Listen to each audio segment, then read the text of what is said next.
Retour en direct dans l'Access de Sport 365. Nous allons prendre le temps de parler de voile parce qu'on aime la voile. Et nous sommes ravis d'accueillir un concurrent de la Jacques Vabre, c'est Aurélien Ducrot. Bonsoir. Bonsoir. Double champion du monde de freeride. Oui, c'est ça. Des bons sportifs comme on les aime, avec des images qu'on vous proposera dans quelques petites secondes. Et puis, la patronne du monde du café. C'est un peu stéréotypé, mais on y est presque. C'est Clotilde Bednarek. Donc vous êtes directrice marketing de café chez Mondelis International. Et donc Jacques Vabre en particulier. Parfait. C'est la 11e édition de la Transat Jacques Vabre qui va partir d'ici quelques jours. Le départ, c'est le 2 novembre. Le 3 novembre. Le 3 novembre, pardon. 44 bateaux.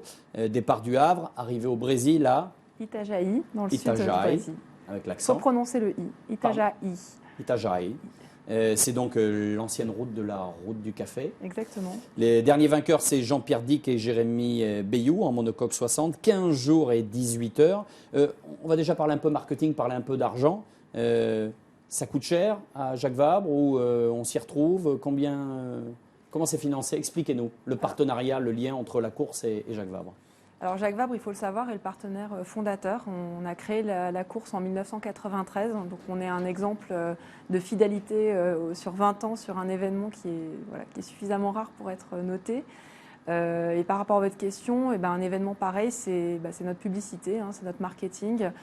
Sur une marque un peu spécialisée comme la marque Jacques Vabre, dont le positionnement est autour de la découverte des goûts du café à travers le monde. Sponsoriser une course qui permet à tout un chacun de découvrir différentes routes du café, c'est notre façon à nous de positionner la marque, d'autant plus que l'événement est positionné comme éco-développement durable, ce qui est aussi cohérent par rapport à la marque. Et ça se vend bien à l'international? Parce que nous, en France, on la connaît, mais aux États-Unis, en Amérique du Sud ou ailleurs, on connaît la Transat Jacques Vabre? Alors, les coureurs la connaissent. On a des participants cette année italiens, belges, anglais, polonais. Plus il y a d'étrangers, plus il y a de chances que Exactement, plus il y a de chances que les médias le reprennent.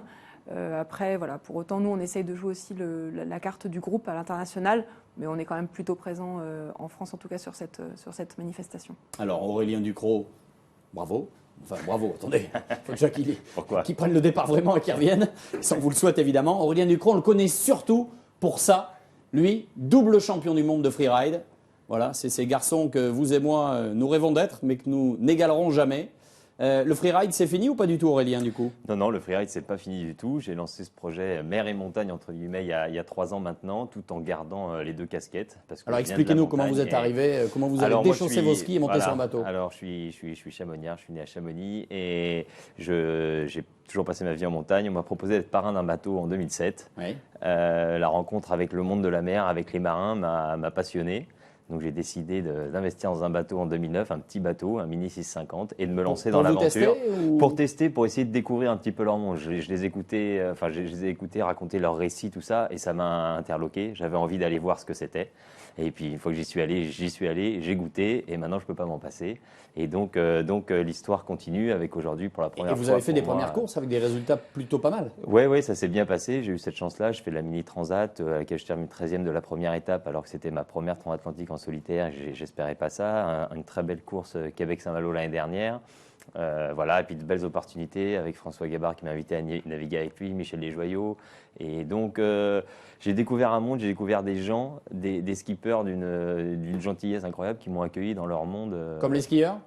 Et vraiment de la même façon, mais après, je ne connais pas parce que je suis né dans le monde du ski, j'en fais partie. Et là, j'ai vraiment découvert un univers remarquable. Et aujourd'hui, je suis ravi de pouvoir être au départ de cette course qui va être une grande expérience pour moi et un super course. Clotilde, c'est génial qu'il y ait des garçons avec ce profil-là qui viennent s'intéresser à la voile. Exactement, on adore ça puisque la course Attendez, tu aimes le café Jacques Vabre? J'adore le café. Ok, allez-y. Non, et puis j'allais dire, c'est d'autant plus intéressant pour nous que la Transat Jacques Vabre se veut vraiment une course avec un positionnement spécifique dans l'univers de la course au large. Comme je vous l'ai dit, on est très engagés, on est 2 partenaires très engagés, que ce soit Mondelis, Jacques Vabre et Le Havre. Cet engagement, il est derrière le développement durable, derrière l'engagement sportif et puis aussi derrière l'engagement humain.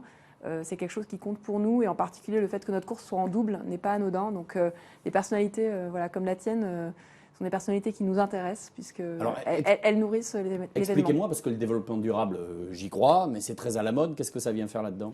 Alors, c'est pas un peu tiré par les cheveux? Pas du tout, puisque loin des modes, justement, à la fois la marque Jacques Vabre s'est engagée très tôt dans le développement durable et l'événement aussi, puisqu'on a pris ce cap-là dès 2007, donc on était relativement précurseurs à l'époque, avec, je dirais, 4 verbes clés, donc le fait d'éduquer le grand public, de réduire l'empreinte carbone, la mesurer et la compenser. L'empreinte carbone avec la voile, il n'y en a pas beaucoup. Non, mais on parle de l'événement populaire, de tout le public qui se rend au Havre, des médias que nous sollicitons, comme vous. Donc l'ensemble de cette dépense carbone, nous la mesurons autant qu'on puisse le faire avec un institut spécialisé. Nous rentrons dans les critères de l'ADEME et ça nous vaut pour la 3e édition d'avoir le parrainage du ministère du Développement durable, de l'écologie et de l'énergie, ainsi que donc le soutien de l'ADEME. Donc ce sont des faits, c'est-à-dire qu'on est vraiment un événement particulièrement reconnu. L'agence pour la maîtrise de l'énergie qui dépend du ministère de l'écologie. Ok. Aurélien, est-ce qu'on appréhende, parce que c'est quand même, alors tu as déjà deux transatlantiques, une dans un sens, une dans l'autre, on appréhende avant de partir On appréhende forcément un petit peu. Maintenant, ce n'est pas de l'appréhension, on essaie de surtout bien se préparer. Nous, on est parti sur un projet un petit peu last minute avec Yannick Bestaven, mon coéquipier. Comment vous préparez alors il faut tout préparer, tout envisager. Le bateau, bien préparer le bateau, faire toutes les vérifications possibles. On va partir pour 25 jours de mer à peu près. Donc il va falloir que tout tienne pendant 25 jours. Voilà. Et donc non, j'appréhende pas. Moi, aujourd'hui, je suis hyper excité. J'appréhende pas ça. Après, on est conscient des dangers et des choses à mettre en œuvre autour de la sécurité et ainsi de suite. Mais non, je suis plutôt dans un mode d'excitation et impatient que. Il y a un truc que je voudrais comprendre, Aurélien. Nous qui aimons tous faire du ski, du snow, des choses comme ça, on n'a qu'une trouille, c'est l'avalanche. Vous, c'est des choses que vous avez su maîtriser jusque-là. Là, la mer, c'est se retourner en pleine mer, des choses comme ça. Est-ce que l'approche philosophique est la même ou ça n'a rien à voir ? L'approche est relativement proche. Moi, d'ailleurs, je me suis beaucoup basé là-dessus, sur mon expérience en montagne, mon expérience dans l'élément que je connais le mieux aujourd'hui, qui est la montagne, tous les risques qui en découlent, la gestion de l'humain et ainsi de suite. Je me suis énormément servi de ça et je l'ai transféré vers la mer pour appréhender la mer de la meilleure des façons. Donc là-dessus, il y a énormément de points communs et on dit souvent que la mer et la montagne sont proches. C'est forcément pas dans la technicité du sport. En revanche, sur voilà, comme on dit, l'approche entre guillemets un peu plus philosophique, un peu plus externe entre guillemets, et très très similaire. Alors, vous êtes double champion du monde de freeride. C'est pas anodin. Respect total et absolu. Cette course-là, c'est pour gagner ? Cette course-là, oui, c'est pour gagner. C'est en tout cas faire de notre mieux. J'ai la chance de partir avec un super équipier, un super skipper, Yannick Bestaven, qui a gagné la dernière édition en 2011. Et donc, on a un bon skipper, un bon bateau.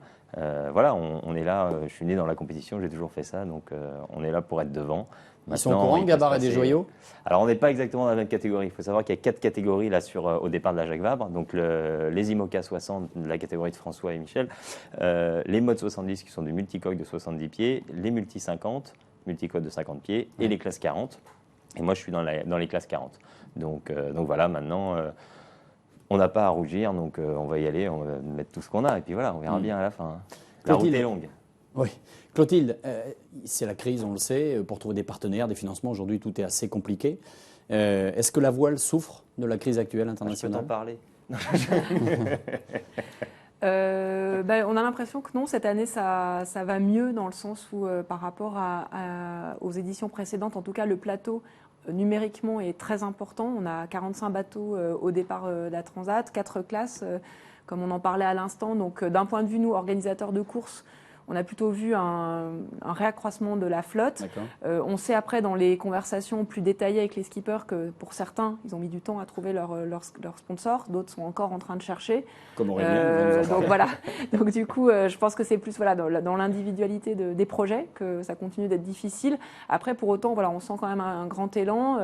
Et c'est normal parce qu'on sait que la voile, en tout cas en France, est un sport extrêmement populaire qui passionne à la fois les connaisseurs, donc ceux qui vraiment s'intéressent à la partie technique de l'événement, mais aussi tout le grand public. On sait que sur le départ d'une course comme la Transat Jacques Vabre, 99% des Français vont suivre au moins un sujet média s'agissant de ce départ. Alors attention, vont suivre, ils vont tomber dessus ou ils vont aller chercher? Parce que là, c'est pas la même chose. Ils vont soit tomber dessus, enfin en tout cas être touchés par ce genre de sujet, mais en tout cas s'y intéresser. On sait qu'on est parmi les sports les plus qui reçoivent le plus l'engouement populaire, puisque au-delà de l'aspect technique, même si on n'y connaît rien, c'est beau à voir, c'est un départ, c'est l'aventure, c'est la traversée de l'Atlantique, c'est la découverte d'un pays comme le Brésil, donc ça fait rêver les Français. On a tous un petit aventurier caché en nous, je sais de quoi je parle. Aurélien, sauf que vous nous le disiez, vous concourez, vous naviguez avec quelqu'un qui l'a gagné en 2011, vous êtes double champion du monde du freeride, sauf que les sponsors, zéro aujourd'hui. Oui, c'est un peu ça, voilà. Donc c'est sûr que c'est pas une époque facile, entre guillemets, pour les partenaires. Nous, on a pris la décision de partir la semaine dernière, en gros. Quasiment on est réactif, à, vous êtes à déjà 70%, là. Voilà, 70% en fonds propres. Maintenant, voilà, nous on n'avait qu'une envie, c'était d'être au départ, c'était de naviguer. Donc on s'est arrangé, mais c'est vrai que c'est dur. Alors Aurélien, et puis, votre caméra est là. Qu'est-ce que vous avez envie de dire aux éventuels partenaires? Bah écoutez, pourquoi venir vous avec un beau bateau, un bel équipage et de belles histoires à raconter. Voilà, suivez-nous. Ça veut dire quoi? On s'est arrangé. Il a fallu que chacun mette un peu la main dans la poche. C'est un peu ça, c'est les fonds de tiroir. Et puis voilà, donc Yannick m'a appelé, on avait envie de faire la Jacques Vabre ensemble, on n'avait pas les budgets de toute façon réunis à tous les deux, et donc on s'est débrouillé en interne, entre guillemets. Les budgets sont très différents suivant les classes. Le vôtre notre budget, il est de 50 000 euros aujourd'hui, mais en sachant que voilà, il y a 20 000 euros de cargo, il y a l'inscription, il y a tout ça, donc aujourd'hui on est on est plus que ric-rac. Mais bon, ça fait partie du sport aussi, faut savoir. Donc, évidemment. Donc voilà. Le principal, c'est d'être au départ et de naviguer. Et d'être à l'arrivée, s'il vous plaît. Et oui, ça, après, bien sûr, à l'arrivée. C'est voilà. Pas un détail. Donc, Aurélien, je sais que vous avez un rêve, c'est de faire le Vendée aussi. Ouais. Sauf que là, on n'est plus à deux. Non, on n'est plus à deux. Quand j'ai découvert la voile, ce qui m'intéressait dans la voile, c'était le solitaire. C'est ça qui me faisait poser le plus de questions. Je disais comment ils font au large.